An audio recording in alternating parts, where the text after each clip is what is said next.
Sonia Lopez, born August 9, 1996, is a Filipino actress known for her role in The Half-Sisters and her role as Hera Danai in the 2016 television remake of Encantadia. Sonia Lopez, born Shira Len Osuna Roberto, is a Filipino actress and singer.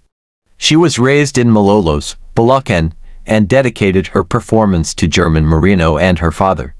Currently living in Quezon City with her brother Jack, she is known by her nickname Bida Bida. Lopez began her career in 2012 on Walang Tulugan and appeared in series on GMA Network. Her biggest break came in 2015 with Danai in Encantadia. She starred in Haplos, Cain at Abel, and Dahil Sa Pag-ibig, and starred in Mgalahim and Ayer Duje and Encantadia Chronicles, Sangri. In 2024, she starred as Hera Danai in Encantadia Chronicles, Sangri and Teresita Boromo in Pulangara, earning her Asia's First Lady of Primetime title. Ano po ba itong mga nakasulat dito? Roma? Hindi po, pupunta po kami dun eh. Di ba? Ingatan mo yan ah. May-ari na yan.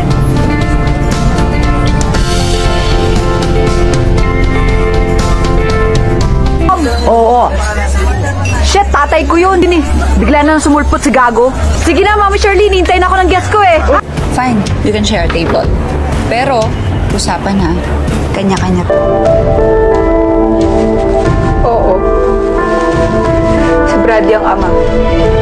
Nakalimutan ko yung maid's room eh. Hindi mo alam? Hindi, kasi ang laki ng bahay namin. Nakalimutan. Hello? Hintay ka kagabi sa restaurant ng... Oh, mga isang night? Yeah, I mean... Saan naman? Ako bahala. Dini, ito na-crash na. Nakalimutan ko magbaon. Ako lang naman, ang bunsong anak ni Minella. Si Danaya. Hindi mo ako madadala sa maang-maangan School of Act. Sa ovary siya. Wish lang namin mga diwata kami. Pero costume lang to. Ito siya. Ngayong anak natin, gumawa ka. Alam mo ba na kulang na lang lumuhod kami ng pamilya? Siya, nakauwi na siya sa bahay. Nahirapan din kami maghanap ng asset para sa crime. I'll treat him as an asset. Yun din. Mabaliw ka. Sa tingin mo ba, kaya na natin maging pera? Ina, kung ano-ano iniisip mo. Hindi ko rin naman talaga alam na bahay talaga to ni Kyle. Ito kasi si Hazel, ang sabi lang sa akin, may nahanap na siyang bahay. Eh, kung gusto mo, hahanap tayo ng ibang matutuluyan para hindi ka na talaga magalit sa akin. Lagay mo na dyan. Ay nako, Nay, huwag niyo nang iniiba yung usapan natin. Eh, bakit niyo pa kasi siya kinupkop? Malay niyo masamang tao pala yun. Ano pala ang gusto? O sige, yun pong masusunod. Ako lang mag-isa. Ako lang mag-isa!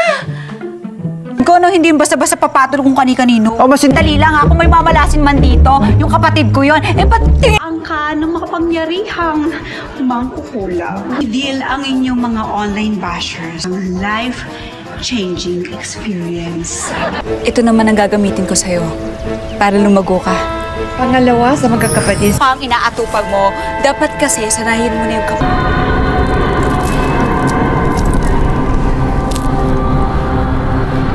Gising. Ay, gusto mo yan? Alam mo may kaparehas yung night lamps na yun.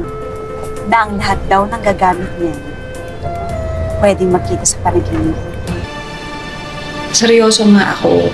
Ka? Ako, architect ka na. May maganda kang sweldo. Sigurado maganda rin yung bahay. Ko!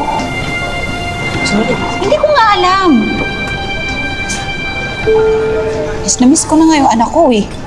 Okay lang. Saka, kailangan ko talagang gawin to. Kasi yung susunod kong project, ito talaga yung role ko, convenience store staff. Hi, Mars. Are you ready for the final? Well, kailangan ko munang gumamit ng palikuran. Hindi ko na talaga kayang matiis to.